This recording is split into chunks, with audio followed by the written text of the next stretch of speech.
For 3 years, I lived a double life. By day, I was Emma, a dedicated marketing associate.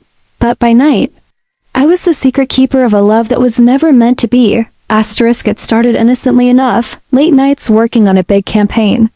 He'd order pizza and we'd talk about everything but work. Dreams, travel, our favorite books. I found myself staying later just to have those moments.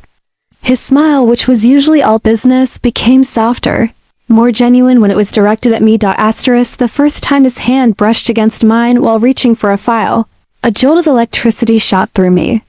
We both pulled away, but the air was thick with everything we hadn't said. That was the moment the line blurred. Asterisk, our secret world was built on whispers. A coded text message.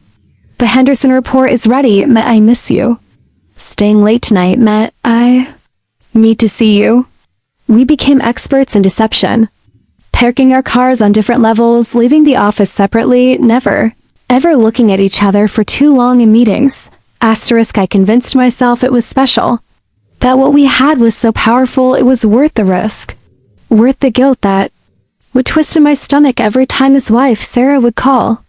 I'd have to sit there, listening to him tell her he was working late while his hand was resting on my knee under the desk. Sarah, she was kind. She'd bring in cupcakes for the whole team on birthdays. She had no idea the woman she was smiling at was tearing her family apart. Asterisk, the guilt was a constant shadow. But the excitement, the thrill of having something so illicit was a drug. For 3 years, I was addicted. Asterisk, but secrets?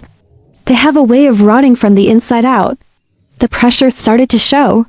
We became paranoid, snapping at each other over tiny things. The lies were piling up, getting heavier and harder to carry. I started wanting more.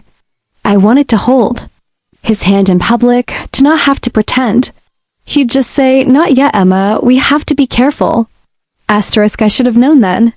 I was never a we in his future plans, I was a for now. Asterisk, the end of our world didn't come with a scream. It came with a quiet electronic ping. Asterisk, it was a Tuesday. Just a normal, boring Tuesday. I was playing music from my phone through the office Bluetooth speaker. I got up to get a coffee, leaving my phone at my desk. That's when it happened. Asterisk, a notification popped up on the screen, mirrored for the entire open plan office to see on the large speaker display. Asterisk. It was from JC. The message read, "I can't stop thinking about last night. I need to see you again. My office, 7 p.m. I'll make sure we're alone." Asterisk, time stopped. The music kept playing, but no one heard it.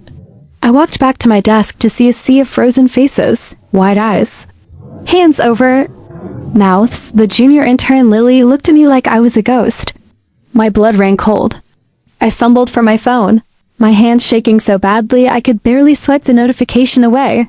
The damage was done. The silence was the most deafening sound I've ever heard. And then the slow creak of an office door, Jonathan's door. He stood there, having heard the sudden silence.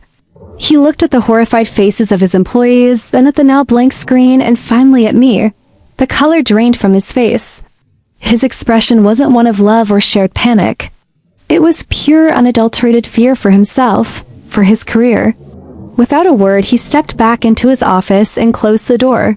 He left me out there to drown alone. Asterisk, I was called into HR an hour later.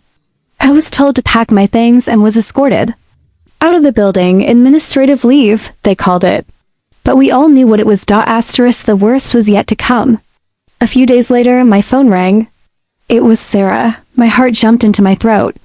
I answered, expecting fury, a storm of rage. Asterisk, but her voice was quiet, hollow, broken. She simply said, "He told me everything. After HR called him, he had to."